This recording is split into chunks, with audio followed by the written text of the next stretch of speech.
ہمارے بدن پہ اتنے بال نہیں ہیں جتنے رسول اللہ کے احسانات ہیں۔ ہمارا ایک ایک بال قرض رسالت میں جکڑا ہوا ہے۔ خدا شناسی تو بڑی دور کی بات ہے، ہم خود شناس بھی نہیں تھے۔ ہمیں تو اپنے آپ کا بھی نہیں پتا تھا کہ ہم کون ہیں۔ اور مجھے بتاؤ، جس کو یہ بھی نہ خبر ہو کہ میں کون ہوں، اس کے پلے ہوتا کیا ہے؟ اقبال نے کہا تھا نا، اپنے من میں ڈوب کر پا جا سراغ زندگی، میرا نہیں بنتا تو نہ بن، اپنا تو بن۔ اور یہ اپنا بھی نہیں تھا، اسے پتہ ہی نہیں تھا، اسے شعور ذات ہی نہیں تھا، اسے خود آگہی کا نور ہی نصیب نہیں ہوا تھا۔ تبھی تو انسان ہو کے، اشرف المخلوقات ہو کے، درختوں کو، پتھروں کو، حشرات الارض کو، چوپایوں کو اپنا معبود سمجھتا تھا۔ انسان کی پیشانی کہاں کہاں رسوا نہیں ہوئی، درختوں کی جڑوں کو اس نے سجدہ کیا ہے۔ یہ کیچوا نہیں ہوتا مچھلی پکڑنے کے لیے جس کو کانٹے سے لگاتے ہیں، کسی زمانے میں یہ بھی انسان کا معبود رہا ہے۔ پتھروں کو اس نے معبود سمجھا، بہائم کو، چوپایوں کو، لٹکتے پھلوں کو، برستی بارش کے قطروں کو معبود سمجھتا رہا، بادل کو معبود سمجھتا رہا، تنکوں کو، حشرات الارض کو، بہتے پانیوں کو، جلتی آگ کو اور چلتی ہواؤں کو اپنا معبود سمجھتا رہا۔ اسے یہی نہیں پتا کہ میں ہوں کون۔ اے تماشا گاہ عالم روئے تو کجا بہرے تماشا می روی، دنیا تجھے ڈھونڈنے نکلی ہے، تو کس کی تلاش میں ہے؟ یہ اشرف المخلوقات ہو کے، مقصود کائنات ہو کے، یہ اس کائنات کا دل اور کلیجہ ہو کے حشرات الارض کو، سانپوں کو، بچھیوں کو اپنا معبود سمجھ رہا ہے۔ یہ تو میرے حضور نے بتایا، یہ تیرے معبود نہیں ہیں، تیری دہلیز کے نوکر ہیں۔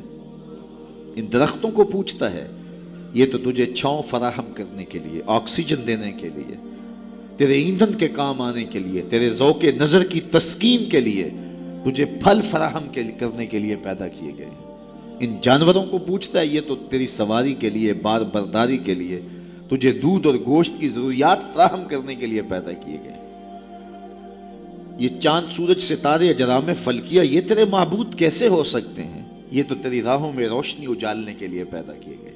نہیں تو دیکھ، یہ انگلی اٹھتی ہے اور چاند ٹکڑے ہو کے قدموں میں آتا ہے، سورج پلٹ کے اثر کے وقت پہ آتا ہے، اور سڑیاں کھجوراں اگا جاندہ ہے، وہ پتھراں نو کل میں پڑا جاندہ، قطرے کو سمندر، ذرے کو ستارہ کرتے ہیں، کونین کو خم آ جاتا ہے جب زلف سوارا کرتے ہیں۔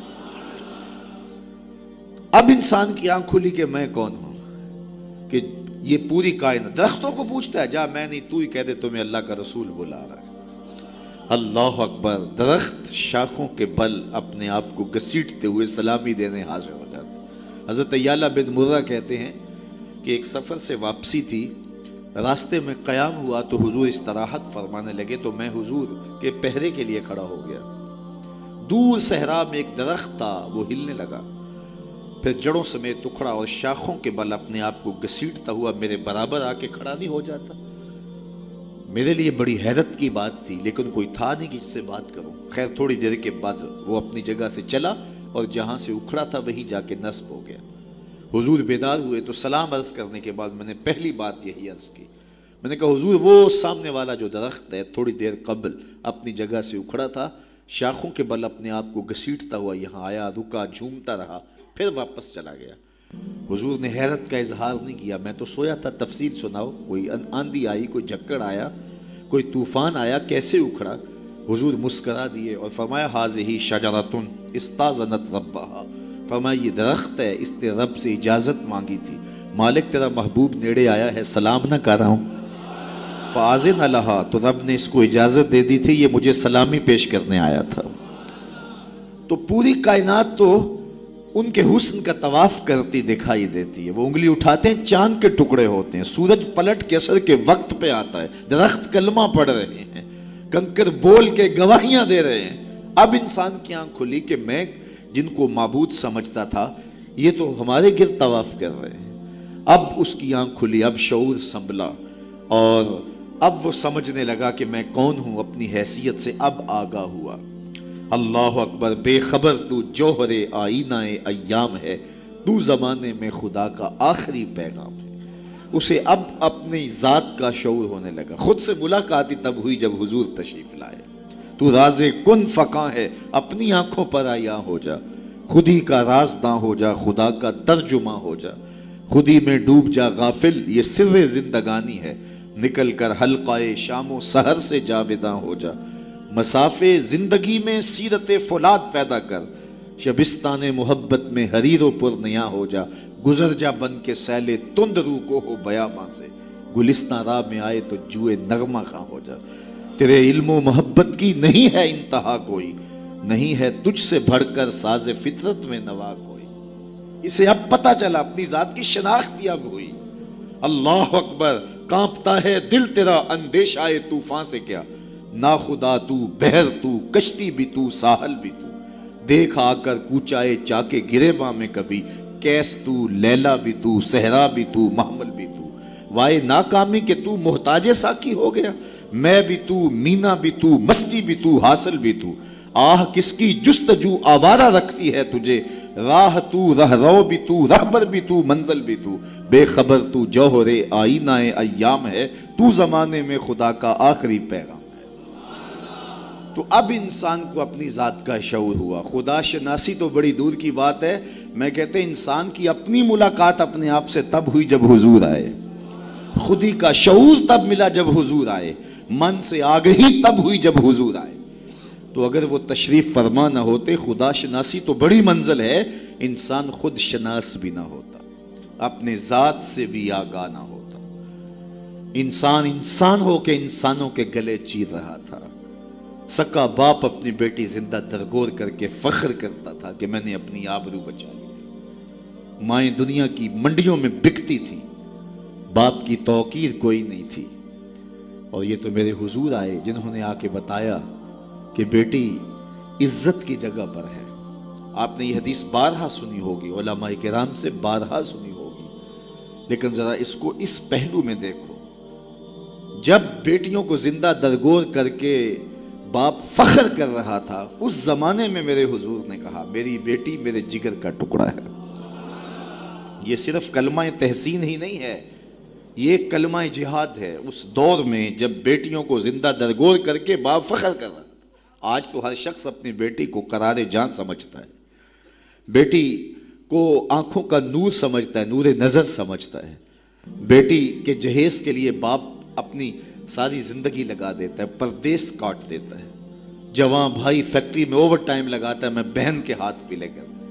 تو آج اگر بیٹی کے بارے میں کوئی محبت بھرے جملے کہے جائیں تو بڑی بات نہیں ہے، جب باپ زندہ درگور کر کے فخر کرتا تھا، معاشرے سے اسے داد ملتی تھی کہ تو نے بیٹی کو زندہ درگور کیا ہے، اس زمانے میں میرے حضور نے کہا کہ میری بیٹی میرے جگر کا ٹکڑا ہے۔ اللہ اکبر، کیسی تبدیلی آئی۔ ایک موقع آیا، فرمایا کہ جو دو بیٹیاں یا دو بہنیں ان کی اچھی تربیت کرے اور ان کو پروان چڑھائے اور ان کی اللہ کی رضا کے لیے شادی کر دے تو قیامت کے دن وہ میرے ساتھ اس طرح قریب ہوگا جس طرح یہ دو انگلیاں قریب ہیں۔ تو مجلس میں موجود ایک صاحب اٹھے، کہا حضور اگر کسی کی دو بیٹیاں نہ ہوں تو ذرا اس کے پیچھے جھانکنے کی کوشش کیجئے، کہاں بیٹیاں زندہ درگور ہوتی تھیں اور کہاں ایک بیٹی والا سوچ رہا ہے کاش کہ میری بھی دو بیٹیاں ہوتی اور میں یہ احساس پاتا۔ تو یہ معاشرے کو ایک رنگ دیا، معاشرے کو ایک آہنگ دیا، خدا شناسی بھی دی، خود شناسی بھی دی، انسانی حقوق جو پامال ہو رہے تھے ان کو بحال بھی کیا۔ انسان اپنی عزت برباد کر رہا تھا، اجرام فلکی اور مظاہر فطرت کے سامنے ان کے چرنوں میں جھک کر کے اس کو اس کی خودی کا سبق دیا کہ تو کون ہے اور کہاں کھڑا ہے۔ ایک شخص ایمان لانے کے بعد حضور کی خدمت میں حاضر ہوا، کرتا ہے جاہلیت کے زمانے کی دو باتیں ہیں، ایک یاد آتی ہے تو ہنسی نہیں رکتی اور ایک بات یاد آتی ہے تو آنسو نہیں تھمتے۔ کہا وہ کون سی دو باتیں ہیں؟ کہا وہ بات جو یاد آئے تو ہنسی نہیں رکتی وہ یہ ہے کہ میں ایک لمبے سفر پہ گامزن تھا، میں نے سفری معبود پتھر کا بنا ہوا ایک بت بھی اپنے سامان میں باندھ لیا کہ راستے میں پوجا پاٹ بھی چلتی رہے، لیکن جب سامان اٹھایا تو سامان بہت بوجھل تھا، میں نے سوچا کہ یہ تو میں اپنے ہی معبود کے بوجھ تلے دب کے رہ جاؤں گا، تو میں نے اس کو نکال دیا اور آٹا یا ستو گوندھ کر کے میں نے ایک چھوٹا سا معبود تیار کیا اور اس کو دھوپ میں رکھ کے خشک بھی کر لیا کہ مزید ہلکا پھلکا ہو جائے، اور اس کو اپنے سامان میں اپنے ساتھ رکھ لیا۔